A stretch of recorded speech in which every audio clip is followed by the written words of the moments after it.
네. 저는 오늘 그 창세기 18장 18절에서 19절을 본문으로 하나님의 의를 아십니까? 라는 제목의 하나님 말씀을 나누겠습니다. 지금 한국 사회에서 가장 큰 담론 중 하나가 바로 공정과 정의인데요. 우리나라 사람들이 이토록 정의에 목마른 이유는 세상에 여전히 불의와 불법과 불공평이 존재하기 때문인 것 같습니다. 우리나라 사람들이 정의에 얼마나 관심이 많은지 그 미국 하버드 대학교 마이클 샌들 교수님이 집필한 정의란 무엇인가라는 이 책이 국내에서만 무려 200만 부 이상 팔렸다고 합니다. 이처럼 오늘날 참 많은 사람들이 정의에 대해서 큰 관심을 가지고 있는데요. 사실 그 누구보다 이 정의를 간절히 구하고 계신 분이 계십니다. 그분이 누구시냐면 바로 우리 하나님이세요. 우리 다 함께 잠언 21장 3절 말씀을 같이 읽어보겠습니다. 시작. 정의와 판단의 공의를 행하는 것이 희생물보다 더 주께서 받으실 만하니라. 아멘. 지금 이 잠언 말씀에 기록된 것처럼 하나님께서는 희생물보다, 예배보다, 그러니까 헌금보다 정의와 공의를 더 원하시고 이것을 기뻐하는 분이십니다. 그리고 오늘 본문에서 하나님께서 아브라함을 축복하시는 이유도 바로 이 정의와 공의에 있습니다. 창세기 18장에서 하나님께서는 그 죄악으로 가득 찬 소돔과 고모라 지역을 심판하겠다고 말씀하셨는데요. 그리고 우리가 잘 아는 것처럼 이 소돔과 고모라는 불의 심판을 받게 되는데요. 그것도 의인 10명이 없어서 하나님의 심판을 받게 됩니다. 하나님께서는 소돔과 고모라에 유황과 불을 비같이 내리셔서 모든 것을 멸하셨는데요. 그렇게 소돔과 고모라는 심판하시고 멸하시는 하나님께서 지금 아브라함은 놀랍게 축복하고 계십니다. 18절에서 하나님은 아브라함이 크고 강력한 민족이 되어서 모든 민족들이 그 안에서 복을 받을 거라고 말씀하세요. 그리고 19절 후반부를 보시면 아브라함을 향한 그 축복의 약속을 모두 다 이루실 거라고 하십니다. 소돔과 고모라는 심판하시면서 아브라함에게는 놀라운 축복을 주시겠다고 하시는데요. 여러분 그 이유가 어디에 있다고 생각하십니까? 그 이유가 어디에 있냐면 19절에 기록된 것처럼 바로 정의와 공의에 있습니다. 19절에서 하나님은 아브라함을 축복하시는 이유를 분명히 말씀하고 계신데요. 그것은 바로 아브라함이 자기 아이들과 자기 집안 사람들에게 명령을 해서 그들이 주의 길을 지키도록, 그러니까 정의와 판단의 공의를 행하게 할 것이기 때문에 아브라함을 축복할 것이라고 말씀하세요. 지금 여러분이 이 말씀을 잘 보셔야 합니다.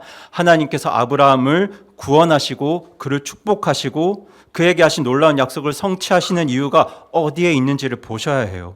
그 이유가 어디에 있냐면 바로 주의 길에 있는데, 그 주의 길이 무엇이냐면 정의와 판단의 공의를 행하는 것입니다.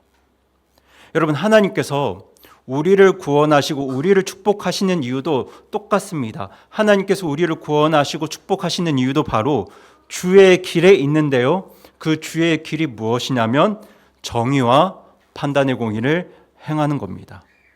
그리고 우리는 이 정의와 판단의 공의를 합쳐서 하나님의 의라고 부릅니다. 그렇다면 여기서 여러분은 이 하나님의 의가 무엇인지에 대해서 관심을 가지셔야 해요. 왜냐하면 세상이 말하는 의와 하나님의 의가 다르기 때문입니다. 여러분 지난주에도 말씀드렸지만 오늘날 많은 사람들이 왜 하나님 앞에 회개하지 못하냐면 가장 큰 이유 중 하나가 바로 그들이 하나님의 의를 모르기 때문입니다. 하나님의 의가 아니라 세상의 의 앞에 자기를 세우거든요. 세상의 의 앞에서 자신을 해석합니다. 그런데 여러분 아시는 것처럼 사람이 세상의 의 앞에 서게 되면 자신이 영원히 브로스에서 벌을 받을 만큼 그렇게 자신이 큰 죄인으로 여겨지지 않습니다. 내가 죄 때문에 영원히 브로스에서 벌을 받아야 한다는 말은 말도 안 되는 이야기로 들립니다. 하지만 우리는 여기서 대언자 이사야의 고백을 기억해야 합니다. 우리 다 함께 이사야 6장 5절 말씀 같이 읽어보겠습니다. 시작. 그때 내가 이르기를 내게 화가 있도다. 내가 망하게 되었도다. 이는 내가 입술이 부정한 사람이며 또 내가 입술이 부정한 백성의 한가운데 거하면서 내 눈이 왕 곧 군대들의 주를 보았기 때문이라 하매. 아멘. 여러분, 이사야가 어떤 사람인 줄 아시죠? 이사야는 무려 60년 동안 신실하게 주님의 사역을 감당했고요, 마지막에는 순교까지 당한 놀라운 하나님의 사람입니다. 이사야는 다른 사람을 죽인 적도 없고 다른 사람에게 해코지한 적도 없는 아주 선한 사람이었습니다. 그런데 그가 하나님 앞에 서게 되었을 때 뭐라고 고백하고 있냐면, 나에게 화가 있다고 말합니다. 내가 망하게 되었다고 고백합니다. 이게 무슨 말이냐면, 내가 저주를 받고 망하게 되어도 마땅한 사람이라고 말하는 겁니다. 지금 이사야 같은 사람이 이렇게 고백했습니다. 그런데 이사야가 이런 고백을 할 수 있었던 이유가 어디에 있다고 생각하십니까? 지금 이사야가 이렇게 고백했던 이유는 그가 하나님 앞에 섰기 때문이에요. 하나님의 의 앞에 섰기 때문입니다. 여러분, 사람이 구원을 받으려면 먼저 회개하고 예수님을 믿어야 하는데요, 하나님의 의를 알아야, 하나님의 의 앞에 서야 진실한 회개가 가능합니다. 여러분, 예를 들어서 죄를 지은 사람이 재판에서 10년형을 선고받았다고 해보겠습니다. 10년을 받았습니다. 그런데 그 사람이 이렇게 생각합니다. 내가 죄를 지은 건 알겠는데 내 죄가 10년을 받을 만큼 큰 죄라고는 생각하지 않아. 만약 그분이 이렇게 생각한다면 이분은 진실한 회개를 할 수 있을까요? 못할까요? 못합니다. 불가능합니다. 이런 생각으로는 회개할 수 없습니다. 본인이 죄인이라는 건 인정하겠지만 그건 진실한 회개가 아닙니다. 그분이 진실한 회개를 하려면, 그래, 나는 감옥에서 10년을 살아도 마땅한 죄인이야, 이런 생각을 해야 합니다. 여러분, 사람도 마찬가지예요. 하나님 앞에서 사람도 마찬가지인데요, 사람이 하나님 앞에 진실한 회개를 하려면, 그래, 나는 영원히 브루스에서 벌을 받을 만큼 하나님 앞에 큰 죄인이야, 이런 생각을 해야 합니다. 이것이 먼저 받아들여져야 진실한 회개가 가능합니다. 그래야 구원받을 수 있습니다. 그런데 만약에 그 사람이 이런 말을 한다면, 이런 생각을 한다면 어떠할지 한번 생각해 보세요. 내가 큰 죄인인 건 알겠는데 내가 영원히 벌을 받아야 할 만큼 큰 죄를 지었다는 건 제가 받아들일 수 없습니다. 다른 종교에서는 큰 죄를 지어도 1000년이면 벌을 다 받는다고 하는데 내가 무슨 죄를 지었다고 제가 영원히 벌을 받아야 한다고 하십니까? 여러분, 이런 생각을 하고 있으면 진실한 회개가 불가능합니다. 그런데 사람들이 이런 생각을 할 수밖에 없는 이유는, 많은 사람들이 세상의 의는 알지만 뭘 모르기 때문일까요? 네, 하나님의 의를 모르기 때문입니다. 하나님의 정의와 하나님의 공의를 몰라서 그렇습니다. 때문에 사람이 구원받는 문제에 있어서, 특별히 이 회개 문제에 있어서도 하나님의 의를 아는 것 너무너무 중요한 이야기입니다. 그리고 이건 불신자, 비신자들에게만 중요한 문제가 아니라 구원받은 성도들에게도 너무 중요한 문제입니다. 여러분, 오늘 본문을 보시면요, 오늘 본문에서 하나님의 관심은, 하나님의 목적은 하나님의 의에 있습니다. 정의와 판단의 공의를 가르치고 이를 행하게 하는 것이 바로 하나님께서 아브라함을 구원하시고 축복하시는 목적입니다. 그래도 우리도 마찬가지입니다, 여러분. 하나님께서 우리를 구원하시고 우리를 축복하시는 그 목적이 어디에 있냐면 바로 하나님의 의를 가르치고 하나님의 의를 행하게 하는 데 있습니다.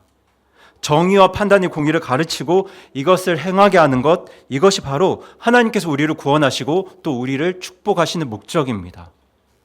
여러분이 이 사실을 정녕 아신다면 저와 여러분은 무엇보다 하나님의 정의와 하나님의 공의에 대해서 깊은 관심을 가지셔야 합니다. 그래서 저는 성경이 말하는 정의와 판단의 공의가 무엇인지를 먼저 말씀드리려고 하는데요, 이 정의와 판단의 공의가 비슷한 개념처럼 보이지만 사실 이 둘의 의미는 생각보다 차이가 큽니다. 이 정의를 히브리어로 체다카라고 하고 판단의 공의는 히브리어로 미시파트라고 하는데요, 오늘날 유대인들은 이 체다카라는 단어를 기부금이라는 말로 사용하고요, 이 미시파트는 심판, 재판이라는 의미로 사용합니다. 그래서 저는 이 판단의 공의를 어떻게 보고 있냐면요, 이 판단의 공의는 하나님께서 공동체를 위해 세우신 의라고 생각하고요, 정의는 개인적인 관계를 통해 이루어지길 원하는 의라고 저는 그렇게 생각했습니다. 이게 판단의 공의, 이게 말하기가 조금 길어서 제가 앞으로는 그냥 판단의 공의를 공의라고 말씀드릴 텐데요. 여러분, 공의를 대표하는 말씀 중 하나가 바로 레위기 24장 17에서 19절 말씀입니다. 저희들 다 함께 한 목소리로 읽어보겠습니다. 시작. 사람을 죽이는 자는 반드시 죽일 것이요 짐승을 죽이는 자는 배상하되 짐승으로 짐승을 갚을 것이니라. 만일 어떤 사람이 자기 이웃에게 상해를 입히면 그가 행한 대로 그렇게 그에게 행할 것이니. 여러분, 공동체의 기준을 세울 때는, 국가의, 교회의 기준을 세울 때는 이렇게 세우는 게 맞습니다. 여러분, 공동체의 기준을 세우는데 예를 들어 상해를 입혀도 그냥 용서해줘라, 돈을 빌려주더라도 은혜로 그냥 탕감해줘라, 이렇게 공동체의 기준을 세우면 절대로 안 됩니다. 공동체의 기준을 이렇게 세우는 게 맞습니다. 여러분, 공동체의 기준이 느슨하게 되면 그 안에는 죄와 불법이 가득해집니다. 그래서 하나님께서는 이스라엘 공동체에게 그가 행한 그대로 그에게 행하라는 이 미시파트, 그러니까 공의를 주셨습니다. 그런데 하나님의 의에는 미시타프만 있는 게 아니라, 공의만 있는 게 아니라 뭐도 있을까요? 체다카, 정의도 있습니다. 그리고 이 체다카, 정의에 대한 대표적인 사례 중 하나가 신명기 24장 말씀인데요. 우리 다 함께 신명기 24장 10절에서 13절까지 말씀 같이 읽어보겠습니다. 시작. 내 형제에게 무엇을 구워줄 때 너는 그의 집으로 들어가 그의 담보물을 취하지 말고 너는 밖에 서 있고 내게 꾸는 사람이 담보물을 밖으로 가지고 나와 내게 줄 것이며 그 사람이 가난하거든 너는 그의 담보물을 가진 채 잠자지 말고 어떤 경우든지 해가 질 때 담보물을 그에게 다시 넘겨줄지니라. 그러면 그가 자기 옷을 입고 자며 너를 축복하리니 그 일이 주 내 하나님 앞에서 내게 의가 되리라. 아멘. 여러분, 서연이가 이해하지 못할 수도 있지만 이 말은 채권자의 불법 추심에 대한 법이 이때 생겼습니다. 여러분 생각해 보세요. 공의에 따르면 돈을 빌려주었을 때 마땅히 담보물을 받아야 합니다. 그리고 상대방이 돈을 갚지 않으면 그 담보물을 돌려주면 안 됩니다. 이게 공의입니다. 이게 맞습니다. 하지만 하나님께서는 돈을 빌린 사람이 가난하거든 잠자기 전에 그 담보물을 돌려주라고 말씀하세요. 이 당시에 가난한 사람들의 담보물은 대부분 자기 겉옷이었는데요. 이 겉옷을 담보물로 주면 추운 밤에 벌벌 떨면서 자야 했거든요. 그리고 그렇게 되면 그 사람의 건강이 상하게 되거나 심하면 목숨을 잃을 수도 있었습니다. 그래서 하나님은 가난한 사람의 담보물은 자기 전에 돌려주라고 말씀하셨는데요. 그렇게 담보물을 돌려주었을 때 그 일이 하나님 앞에서 의가 될 거라고 말씀하십니다. 근데 이때 사용된 의라는 단어가 미시파트가 아니고 바로 체다카입니다. 공동체를 위한 공의가 아니라 정의입니다. 개인적인 관계를 통해 이루어야 할 정의라고 말씀하세요. 그러면 제가 여기서 하나 질문을 더 드릴게요. 하나님께서 죄인들을 구원하실 때, 구원의 은혜를 베푸실 때 그 일도 하나님의 의라고 말씀하시는데요. 죄인들을 구원하시는 하나님의 의는 공의일까요? 아니면 정의일까요? 네, 맞습니다. 정의입니다. 우리 다 함께 이사야 56장 1절 말씀 같이 읽어보겠습니다. 시작. 주가 이같이 말씀하시느니라 너희는 판단의 공의를 지키고 정의를 행하라. 이는 나의 구원이 가까웠고 나의 의가 나타날 것이기 때문이라. 아멘. 지금 이사야의 하나님께서는 먼저는 유다 백성들에게 공의와 정의를 행하라고 말씀하십니다. 하나님의 의를 행하라고 말씀하세요. 왜 이렇게 말씀하시냐면 지금 이스라엘 백성들이 하나님의 의를 떠나서 죄 가운데 머물러 있었기 때문입니다. 그런데 이어서 하나님은 그런 죄인들을, 죄를 지은 이스라엘 백성들을 구원하시겠다고 말씀하시는데요. 그렇게 그들을 구원하겠다고 말씀하시면서 이를 통해 자신의 의, 하나님의 의가 나타날 거라고 말씀하세요.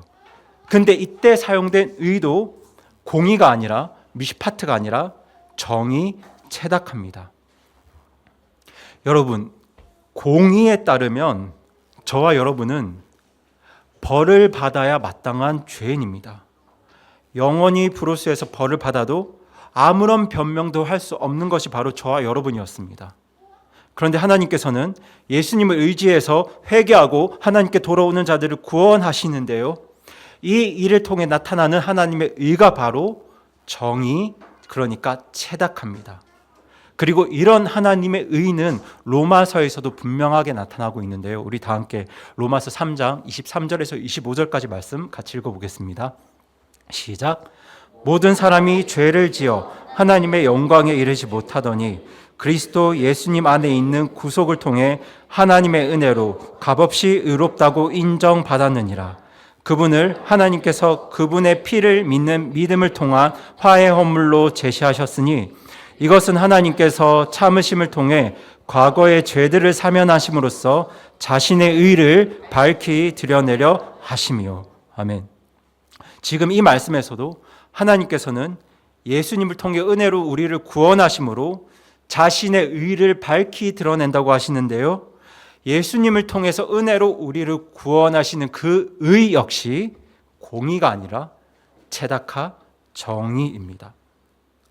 지금 제가 지금까지 성경이 말하는 하나님의 의, 그러니까 정의와 공의에 대해서 말씀을 드렸는데요, 이 둘은 정말 우리에게 중요한 가치입니다. 왜냐하면 하나님께서 우리를 구원하시고 우리 삶을 축복하시는 목적이 바로 이 정의와 공의에 있기 때문입니다. 그리고 말씀드렸던 것처럼 구원받지 못한 사람들이 진실로 하나님 앞에 회개하려면 그 사람들도 뭘 알아야 하겠습니까? 네, 하나님의 의를 알아야 합니다. 하나님의 정의와 하나님의 공의를 알아야 합니다. 그렇게 하나님의 마음과 관심이 이 공의와 정의에 있기 때문에 하나님께서 이것을 중심으로 일하시기 때문에 우리 성도들도 무엇보다 이 공의와 정의에 관심을 두고 이것을 행하는 삶을 살기 위해서 힘쓰고 노력해야 하는데요, 제가 확신하기로는 우리가 하나님 말씀에 따라 이 공의와 정의를 행하고 가르칠 때 하나님께서는 반드시 우리 삶을 축복하십니다. 그래서 저는 오늘 하나님의 의를 행하기 위한 이 세 가지 노력들을 여러분께 말씀드리고 나누려고 하는데요, 여기에 여러분의 가정과 우리 교회의 미래가 달려있다고 생각을 하시고, 정말 진짜 그렇습니다. 우리의 미래가 여기 달려 있습니다. 깊이 고민하시고 생각하시면서 이 세 가지 주제를 잘 들어주시기 바랍니다. 저희 첫 번째 읽겠습니다. 시작. 하나님의 의를 배우고 가르쳐야 합니다. 네, 우리 다 함께 디모데후서 3장 16절 말씀 읽겠습니다. 시작. 모든 성경 기록은 하나님의 영감에 의해 주어진 것으로 교리와 책망과 바로잡음과 의로 교육하기에 유익하니. 아멘. 지금 디모데후서를 기록한 바울은 모든 성경 기록이 의를 교육하기에 유익하다고 말씀합니다. 그런데 제가 여기서 질문을 또 하나 드릴게요. 바울이 디모데후서를 기록할 때 신약 성경이 완성되었을까요? 아니면 완성되기 전일까요? 네, 아직 완성되기 전입니다. 신약이 정의되기 전입니다. 그렇다면 적어도 바울이 디모데후서를 기록을 할 때 말했던 모든 성경 기록은 신약 성경일까요? 아니면 구약 성경일까요? 네, 구약 성경입니다. 여러분, 다 그런 건 아니겠지만 일부 침례 교회와 칭의의 구원만 강조하는 교회는 구약 성경을 굉장히 소홀히 여기는 경향이 있습니다. 그런데요, 하나님의 의를 소중하게 여긴다면 절대로 구약 성경을 소홀하게 여길 수 없습니다. 왜냐하면 그 어떤 책보다 구약 성경 안에 하나님의 의, 하나님의 공의와 하나님의 정의가 잘 드러나 있기 때문입니다. 여러분, 세상에서 정의와 공의를 구현하기 위해서 노력하는 분들이 계세요. 예를 들면 판사, 검사, 변호사 같은 법조인 분들이십니다. 그런데 그분들도 법률을 공부할 때 법조문만 가지고 공부하지 않습니다. 민법, 형법, 상법 같은 법조항만 붙들고 공부하지 않아요. 법조인 분들이 법을 공부할 때 뭘 가지고 공부하냐면요, 뭘 가지고 공부하는지 아시죠? 판례를 가지고 공부합니다. 네, 수많은 사례들을 가지고 공부하세요. 수많은 판례와 사례를 알아야 이 법이 무엇을 지향하고 있는지를 더 분명히 알 수 있기 때문입니다. 그런데 여러분, 구약 성경도 마찬가지입니다. 이 토라라고 불리는 구약의 모세 오경에는 하나님의 율법 조항들이 분명하게 선명하게 기록되어 있습니다. 그리고 그 조항들 안에는 하나님의 정의와 공의가 정말 분명히 나타나 있는데요. 근데 뿐만 아니라 더 나아가서 구약 성경 그 전체는요, 모세 오경을 중심으로 해서 하나님께서 이 공의와 정의를, 하나님의 의를 어떻게 적용하시는지 수많은 판례들이 있습니다. 예를 들어 말씀드리자면 하나님의 법조문에 대한 수많은 판례들이 구약 성경에 기록되어 있어요. 주님께서 주신 율법을 중심으로 하나님께서 어떤 경우에는 공의를 적용하시고 어떤 경우에는 정의를 적용하시는지 수많은 사례들이 기록되어 있습니다. 그럼 여기서 생각해 보세요. 하나님께서는 왜 이 구약 성경을 오늘날 신약 교회 성도들에게 주셨겠습니까? 사실 단편적으로 생각하면 우리가 구원받기 위해서는 신약 성경만 필요할 것 같은데 왜 구약 성경을 주셨을까요? 사람들이 뭘 알아야 되기 때문일까요? 네, 하나님의 의를 알아야 하기 때문입니다. 하나님의 의를 알아야 사람들이 구원받을 수 있고요, 하나님의 의를 행해야 구원받은 성도들이 하나님의 축복을 받을 수 있기 때문입니다. 그래서 우리 성도들은 무엇보다 하나님의 의를 배우고 또 가르쳐야 합니다. 그런데 여러분, 이 일이 쉽게 되는 게 아닙니다. 여러분 교회 몇 년 다니셨다고 해서 여러분이 하나님의 의를 아신다고 착각하시면 안 됩니다. 왜냐하면 지금 유대인들은 적어도 14년 동안 자기 자녀들 붙들고 구약 성경 39권 가지고 하나님의 의를 가르칩니다. 적어도 14년을 가르칩니다. 그리고 그걸 담송하게 합니다. 지금 이게 무슨 말이냐면요, 하나님의 의를 배우고 알아가는 데는 그만큼의 시간과 노력이 필요하다는 뜻입니다. 근데 이게 당연한 이야기인 게, 사실 우리 자녀들이, 우리 어린 아이들이 세상의 의를 배우는데도 시간이 많이 걸립니다. 그렇지 않습니까? 세상의 의를 배우는데도 시간이 많이 걸려요. 여기 대부분 그러시겠지만 저도 초등학교가 아니라 국민학교를 다녔습니다. 근데 국민학교 1학년 때 뭘 배웠냐면 학교에서 바른 생활을 배웁니다. 바른 생활을 배우죠. 그리고 그뿐만이 아닙니다. 우리는 학교의 정규 교육 과정을 통해서 뿐만 아니라 심청전, 흥부와 놀부 같은 수많은 동화들로, 이야기로 우리 아이들에게 세상의 의가 무엇인지를 가르칩니다. 여러분, 세상의 의를 배우는데도 그런 노력들이 필요합니다. 그런 시간이 필요합니다. 그런데 하나님의 의를 가르치고 하나님의 의를 배우는데 그보다 노력이 덜 들겠습니까? 더 들겠습니까? 훨씬 더 많이 들어갑니다. 훨씬 노력해야 됩니다. 이거 정말 쉽지 않은 일입니다. 정말 어려운 일이기 때문에 매 순간 하나님 의지하면서 하나님께 기도드리면서 그렇게 이루어 가야 하는 일들입니다. 그렇게 하나님의 의를 가르쳐야 구원받지 못한 아직 우리 어린 아이들이 언젠가 때가 되어서 구원받을 수 있고요, 하나님의 의를 가르쳐야 구원받은 우리 자녀들과 성도들이 아브라함처럼 하나님의 축복을 받는 삶을 살 수 있거든요. 때문에 내 자녀가, 내 아이들이 구원을 받든 구원을 받지 않았든 성경 말씀으로 하나님의 의를 가르치는 일은 우리에게 너무너무 중요한 일입니다.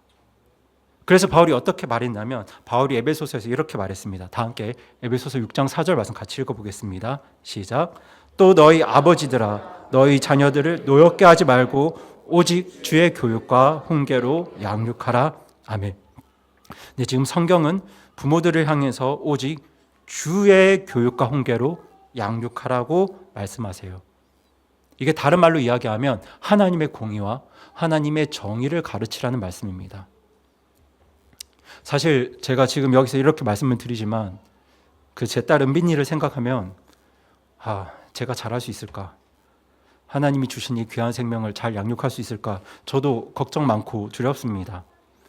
왜냐하면 하나님의 섭리는 알 수 없기 때문에 저 역시 여기 계신 선배님들처럼 자녀를 키우며 많은 우여곡절을 경험할 것 같기도 하거든요. 그래서 두렵고 많이 걱정이 됩니다. 하지만 그럼에도 불구하고 제가 마땅히 해야 할 일, 그리고 최선을 다해서 해야 할 일은 저의 자녀에게 하나님의 의를 가르치는 일입니다.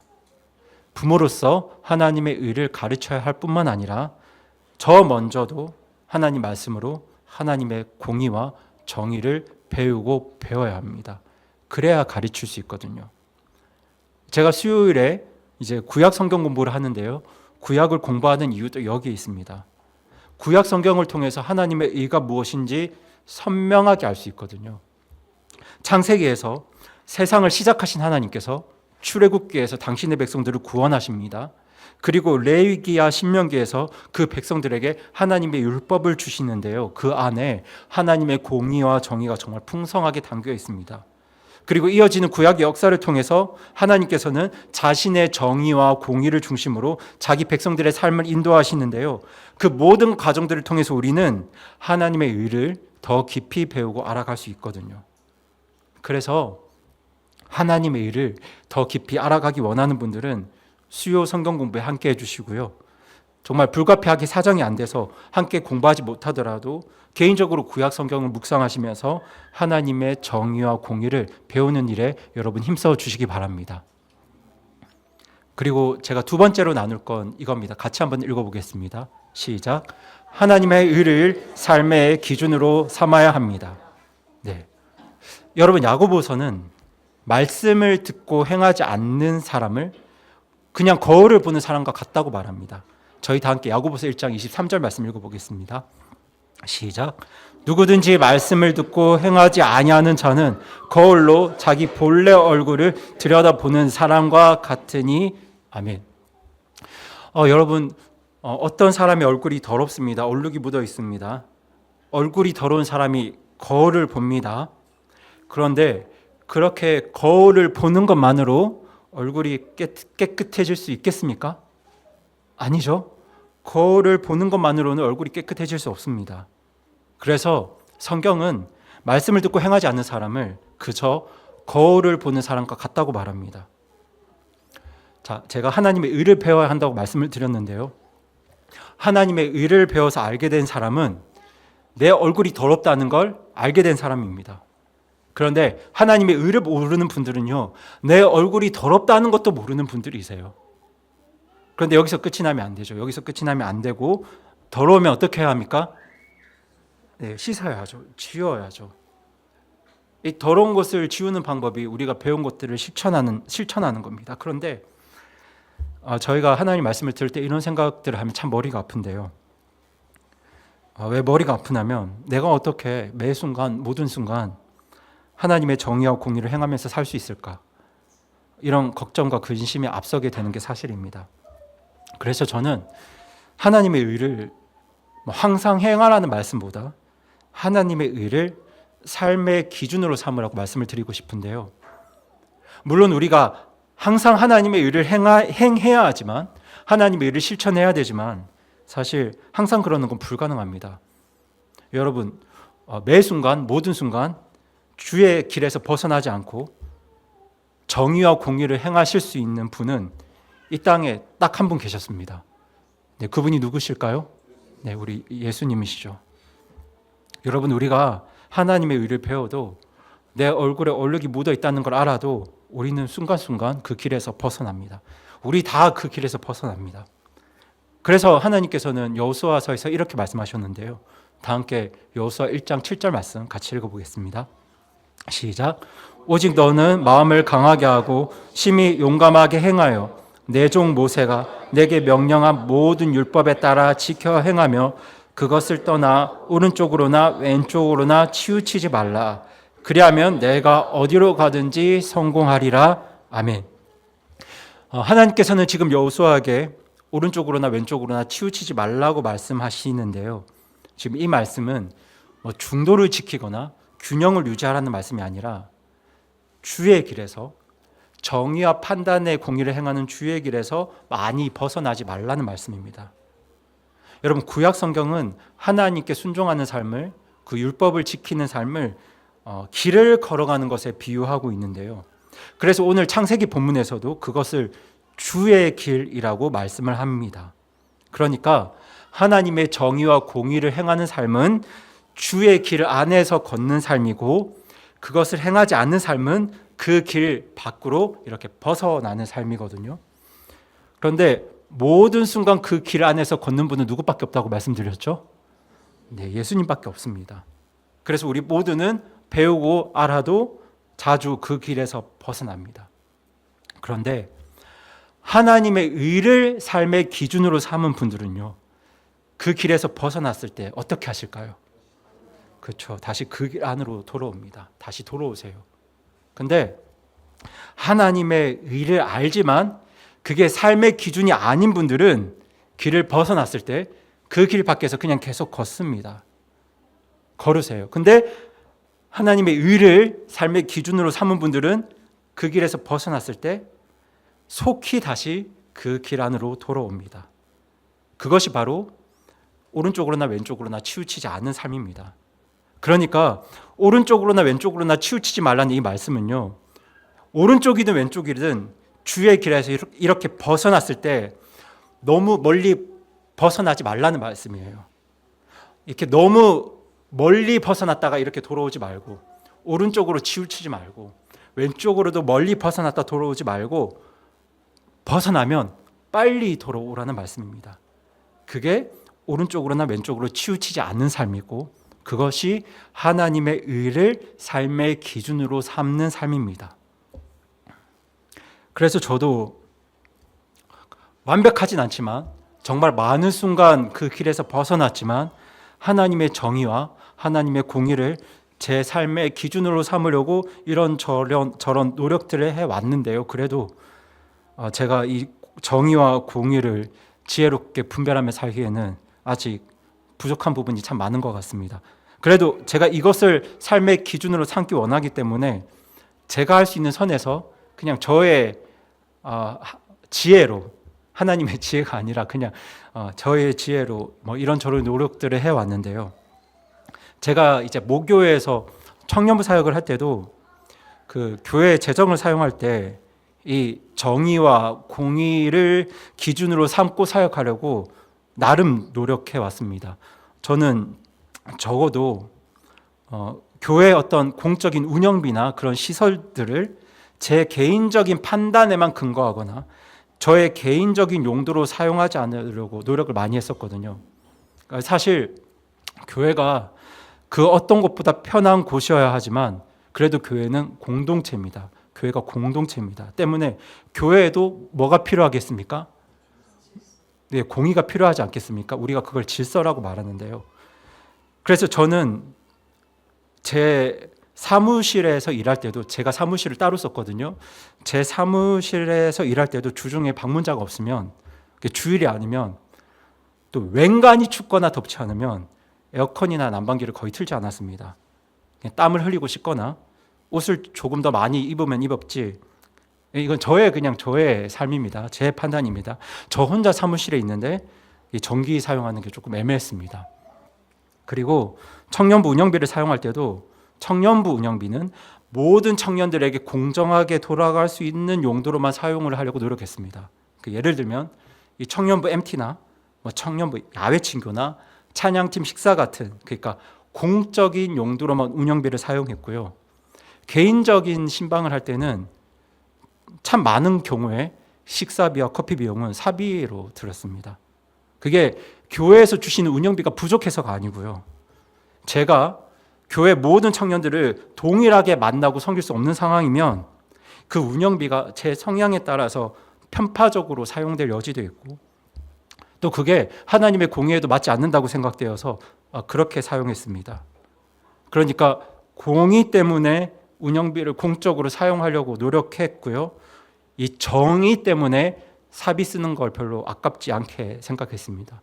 또 물론 그렇게 할 수 있었던 건 제 아내가 그때까지만 해도 돈을 벌어도 다 줬기 때문에 또 제가 그렇게 할 수 있었는데요. 그래서 제가 이번에 모교회에서 쓰던 제 사무실을 정리할 때도 그렇게 처리되지 않은 영수증들이 막 수북히 쌓여 있었는데, 이제 김동민 전도사님께 이거 다 파쇄해도 되죠 물어보고 괜찮다고 하시길래 사무실 정리할 때 그걸 다 이제 파쇄하고 나왔는데요. 진짜 저희 담임 목사님 비롯해서 많은 선배 목사님들께서도 여기에 대한 가르침과 조언들을 참 많이 주셨어요. 권혜진 사모님 아시겠지만, 성도들은 교회에 편하게 오고 교회를 편하게 사용할 수 있지만 적어도 사역자는 교회 시설과 공간을 공적으로 사용하기 위해서 진짜 각별히 노력해야 한다고, 주의해야 한다고 말씀들을 많이 하셨거든요. 그리고 제가 솔직히 말씀을 드리면 사실 이 부분 때문에 제가 불과 며칠 전에도 저희 장모님께 굉장히 깊은 상처를 드렸습니다.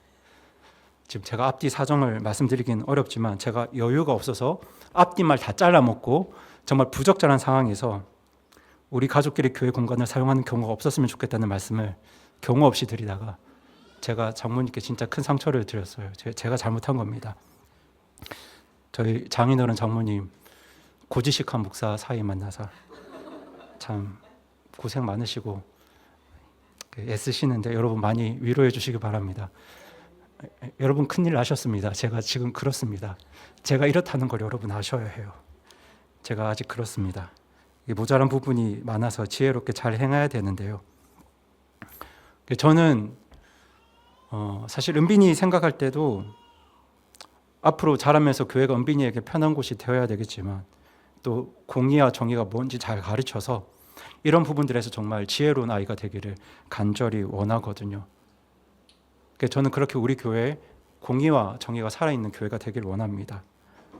그리고 오늘 오후 예배 후에 교회에 실행위원회 위원을 모집하는 광고를 드릴 텐데요. 이 실행위원회는 교회 예산과 사역을 계획하는 모임입니다. 그런데 실행위원회를 모집하는 이유도 바로 이 공의 때문입니다. 교회 사역과 재정을 제 임의대로 계획하고 또 사용하는 게 아니라 하나님의 공의에 따라 공적으로 사용하고 또 공적으로 계획하기 위해서 실행위원회를 모집해서 운영을 하려고 합니다. 사실 우리 교회가 지금 개척교회이기 때문에 실행위원회 없이 목회자 뜻대로 해도 누가 뭐라 할 분 안 계시고요. 또 분명히 하나님께서 목자에게 주신 권위가 있기 때문에 어떤 경우에도 타협할 수 없는 이 목회자로서 소신도 있어야 합니다. 그리고 또 우리 교회 대부분 성도분들이 저를 믿어주시기 때문에 저는 그렇게 믿고 있거든요. 저를 믿어주신다고 믿고 있습니다. 속마음은 모르겠지만 그래서 실행위원회 같은 공적 기관이 없어도 큰 문제는 없겠지만 저는 작은 교회라도 이렇게 사역을 하는 게 하나님의 공의에 합당한 사역이라고 믿기 때문에 실행위원회 위원분들을 모집하려고 합니다. 그렇게 교회의 공적인 조직의 근거에서 교회 사역과 재정을 운영하려고 하니 이제 관심 있는 분들의 많은 지원과 동참을 부탁드리고요. 그리고 제가 주보에 실행위원회 자격을 기록해 두었는데 이 자격도 그냥 제 마음대로 정한 게 아니라 최대한 하나님의 말씀과 공의와 제가 알고 있는 독립침례교회 믿음의 근거에서 정한 것이기 때문에 여러분 그렇게 이해해 주시고요. 이 부분에 대해서는 제가 예배 후에 광고 시간에 조금 더 여러분께 자세히 설명을 드리도록 하겠습니다. 그리고 우리 성도님들께도 부탁드릴 내용이 하나 더 있습니다. 사실 저 역시 개인적인 성향은요, 공의보다 정의를 추구하는 성향이 더 강합니다. 그래서 제가 조력자일 때 이 부분에 대해서 사역회의 시간에 저희 담임 목사님께도 훈계를 참 많이 들었거든요. 왜냐하면 교회 사역자는 그 누구보다 하나님의 공의를 추구해야 할 책임이 있기 때문에 그렇습니다. 여러분, 저는 교회 안에서 누구보다 공의를 추구해야 합니다. 시간이 지나서 제가 은퇴를 하거나 사역의 자리에서 물러나게 되면 이 짐에서 벗어날 수 있겠지만 목회자로 교회를 섬기는 동안에는 누구보다 저는 공의를 추구하는 사람이어야 합니다. 그래서 하나님 말씀 전할 때도 진짜 날카롭게 주의 길이 무엇인지 그 영역을, 그 라인을 분명하고 선명하게 날카롭게 전해야 합니다. 그렇게 날카롭게 전해야 사람들이 그 길에서 벗어났을 때 그 길에서 벗어났다는 걸 깨닫고 돌아올 수 있거든요. 목회자가, 설교자가 주의 길과 하나님의 일을 선명하게 전하지 않으면 많은 사람들이 길에서 벗어났을 때 벗어난 줄도 모르게 됩니다. 자기 얼굴에 더러운 게 묻었다는 것도 모르게 돼요. 때문에 하나님의 말씀을 전하는 주의 종은 무엇보다 하나님의 공의를 추구하면서 그 주의 길의 그 라인을 정말 선명하고 날카롭게 전해야 됩니다. 예를 들면 교회 안에 동성애자들이 있어서 동성애가 죄라는 말씀을 선포했을 때 그분이 상처를 받아도 설교자는 그 말씀을 선포해야 하고요. 그 교회 안에 이혼한 분들이 계셔서 이혼이 하나님의 뜻이 아니라는 말씀을 선포했을 때 그분들이 상처를 받아도 설교자는 그 하나님의 말씀을 정확하게 선포해야 합니다. 그렇게 주의 길이 무엇인지, 하나님의 의가 무엇인지 그렇게 공의를 추구하면서 하나님의 길의 라인을 날카롭게 분명하게 선포하는 게 설교자의 사명입니다. 그런데요, 주님의 교회에 공의만 있으면 안 되잖아요. 공의만 있으면 죄다 상처받고 만신창이가 되어버립니다. 거기에서 끝나면 전부 다 그냥 정죄하고 정죄받고 끝납니다. 다 망가집니다. 여러분, 만약 하나님께 공의만 있었다면 우리가 지금 다 어디에 있겠습니까? 그렇죠. 다 지옥 불을 수 있어야 합니다. 공의만 있으면 그렇게 됩니다. 다 정죄로 끝납니다. 그런데 그렇게 그 길 밖으로 벗어난 분들이 다시 그 주의 길 안으로 돌아오게 하는 힘이 어디에 있을까요? 네, 바로 정의에 있습니다. 정의에 있어요. 체다카에 있습니다. 그래서 교회 안에는 공의도 분명해야 하지만 정의도 풍성해야 합니다. 솔직히 말씀드리면 제가 지혜도 없고 경험도 없어서 이 둘을 지혜롭게 조화롭게 운영하는 게 참 어렵습니다. 그럴 수 있다면 좋을 텐데 아시는 것처럼 이제 막 독립사역 시작한 목사고요. 여러분보다 나이도 어리고 그리고 지혜도 부족합니다. 그래서 제가 정말 참 많은 순간 이걸 잘 못 맞춰서 한쪽으로 치우칠 가능성이 높습니다. 그리고 지금 제 생각으로 그리고 저의 의지를 보았을 때는 아마 공의로 치우칠 가능성이 더 높을 것 같습니다. 그래서 제가 부족해서 이 둘의 균형을 잘 맞추지 못하거나 이 정의에 부족한 부분이 보이거든 여러분이 이 부분을 잘 도와주시기 바랍니다. 혹시 설교 듣다가 상처받는 분들 계시면요, 이게 정의가 아니라 공의의 관점에서 선포된 말씀이라는 걸 잘 설명해 주시고요. 그리고 여러분의 정의와 여러분의 사랑과 여러분의 긍휼로 그분들 잘 위로해 주시고 격려해 주셔서 그 주의 길 안으로 돌아올 수 있도록 여러분 저를 잘 도와주셨으면 좋겠습니다. 여러분, 교회에서 이게 거꾸로 되면 큰일 나거든요. 예를 들어서 설교자가, 목회자가 하나님의 은혜를 말한다시고 주의 길에 대해서 희미하게 말하고 불분명하게 말하고, 그리고 또 반대로 성도님들이 서로를 돕는다시고 공의를 강조하면서 서로 판단하고 정죄하면 이 교회가 엉망이 되는 겁니다. 이게 역할이 바뀌면 교회가 큰일 나는 거거든요. 저는 우리 교회가 정말 하나님의 정의와 하나님의 공의 위에 선 교회가 되길 원하고요. 저도 저의 위치에서 부족하지만 실수도 하겠지만 그래도 최선을 다해서 하겠습니다. 여러분도 여러분의 자리에서 그렇게 서로 깊이 사랑해 주시고 또 많이 용납해 주시고 또 용서해 주세요.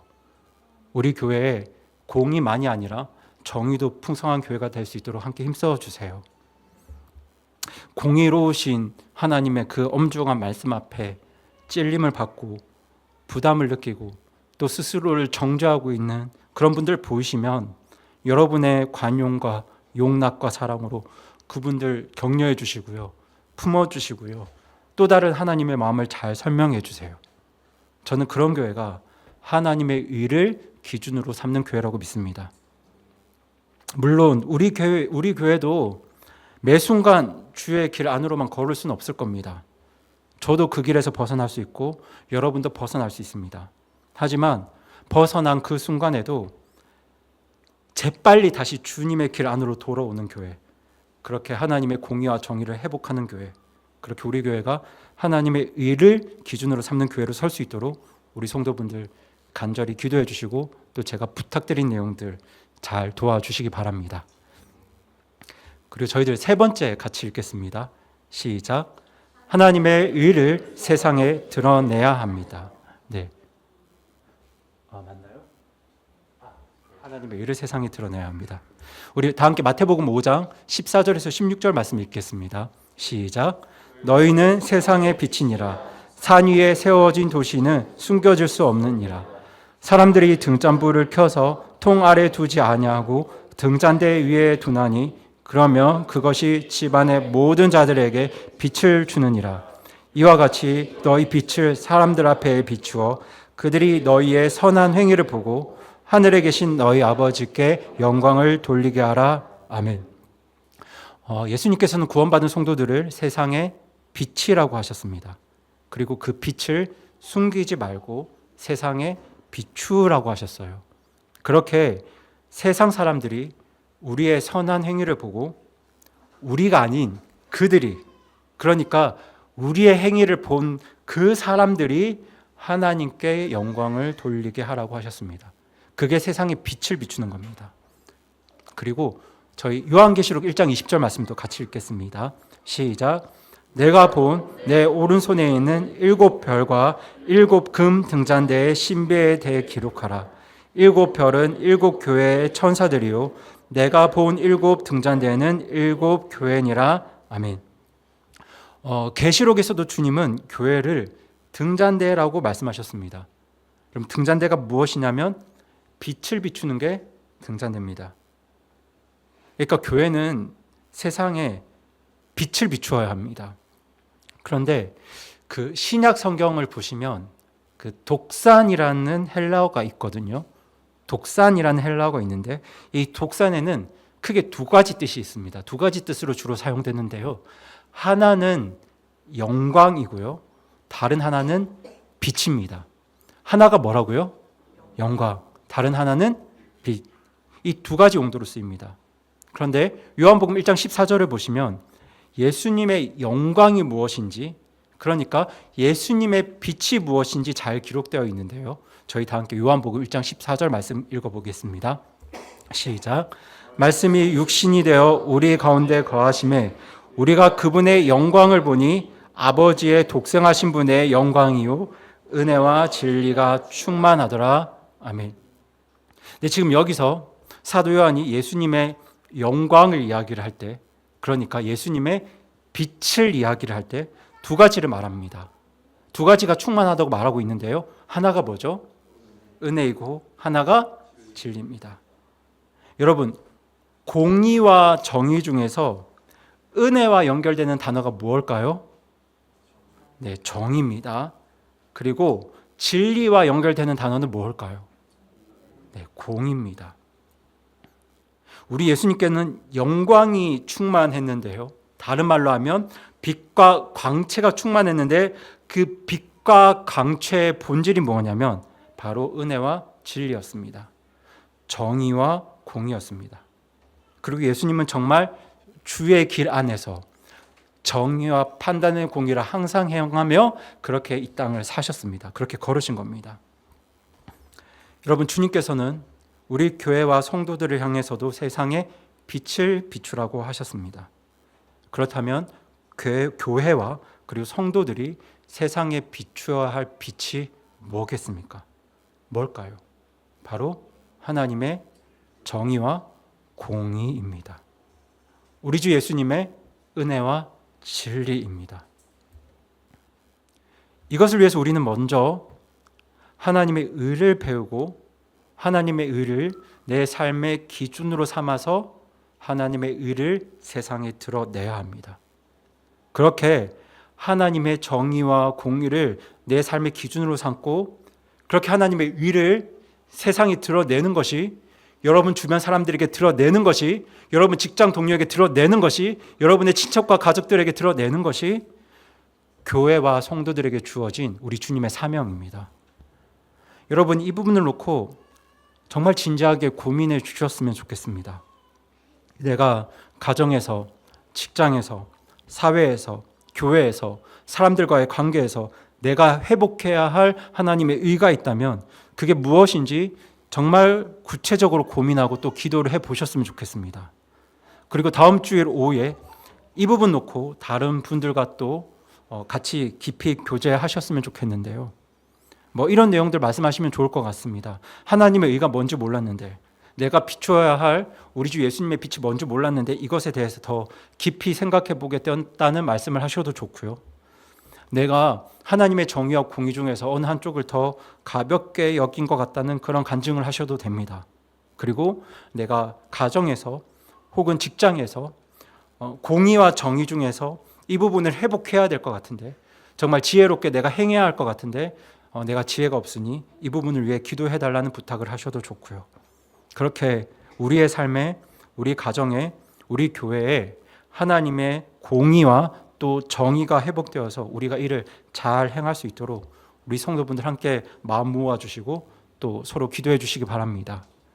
그렇게 우리가 마음을 모을 때 우리 교회가 하나님의 의를 어디에 비추어야 한다고요? 네, 세상에 비추는 교회로 세워질 수 있다고 저는 믿고요. 그렇게 우리 교회와 우리 모든 가정이 은혜와 진리가 충만하신 우리 예수님을, 정말 공의와 또 정의가 충만하신 우리 하나님을 세상에 비추는 그런 교회와 가정 되도록 힘써 주시고 또 간절히 기도해 주시기를 부탁드립니다. 말씀을 마무리하려고 하는데요. 앞서 말씀드린 것처럼 오늘날 참 많은 사람들이 회개하고 하나님께로 돌아오지 않는 가장 큰 이유는 하나님의 의를 경험할 수 없어서인 것 같습니다. 그리고 사실 그 책임은 먼저 구원받은 교회와 성도들에게 있습니다.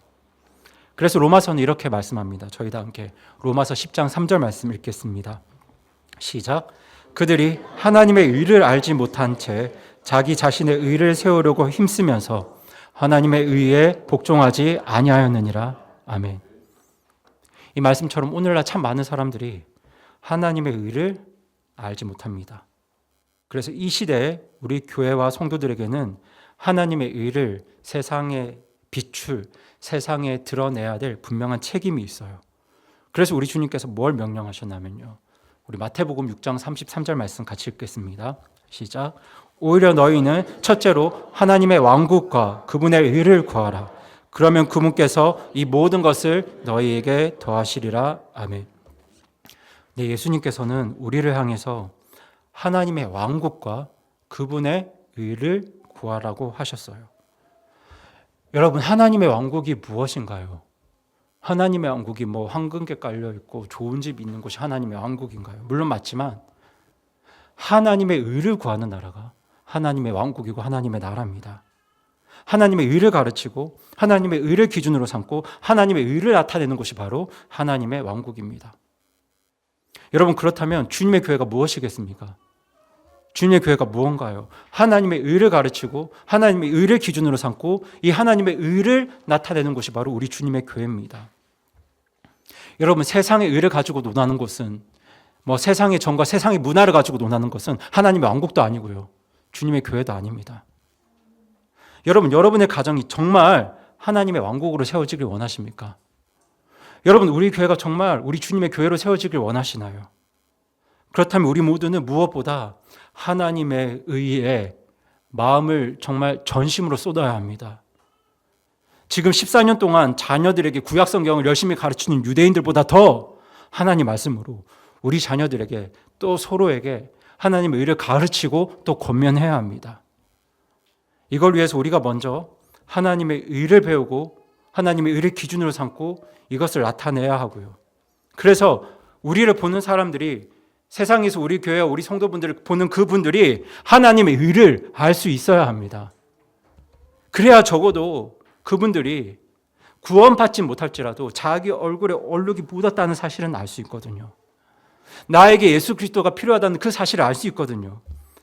그리고 또 우리가 그렇게 하나님의 의를 행하면 그걸로 끝나는 게 아니라 하나님께서는 반드시 저와 여러분의 삶을 놀랍게 축복하실 겁니다. 하나님께서 아브라함을 구원하시고 축복하신 이유가 바로 이 하나님의 의에 있기 때문이거든요. 하나님께서 아브라함에게 하신 그 축복의 약속을 모두 성취하신 목적도 바로 이 하나님의 의에 있습니다. 그래서 저는 정말 저와 여러분이 하나님의 축복을 경험하기를 원하고요. 또 하나님의 그 축복의 약속이 성취되는 놀라운 인생을 우리 모두가 경험할 수 있기를 간절히 바라는데요. 이것을 위해서 우리가 무엇보다 먼저 구해야 할 것, 배워야 할 것, 기준으로 삼아야 할 게 무엇이라고요? 하나님의 의입니다. 물론 우리 안에는 하나님의 정의와 공의를 행할 수 있는 능력이 우리 안에는 없습니다. 하지만 우리 안에 누가 계신가요? 그렇죠. 우리 안에는 성령님이 계십니다. 구원받은 성도들 안에는 성령님이 계세요. 그리고 무엇보다 우리 안에 계신 성령님께서 이 일은, 다른 일은 몰라도 이 일은 정말 열심히 도우실 겁니다. 여러분이 진짜 간절히 전심으로 하나님의 의를 구하시면요, 예전에는 경험하지 못했던 정말 놀라운 우리 성령님의 도우심과 역사를 여러분이 반드시 경험하게 되실 겁니다. 그렇게 성령님의 도우심을 의지해서 하나님의 의를 이루어가기를 힘쓸 때 하나님의 놀라운 축복의 역사를 경험하는 저와 여러분, 또 우리 교회가 되기를 간절히 소망합니다.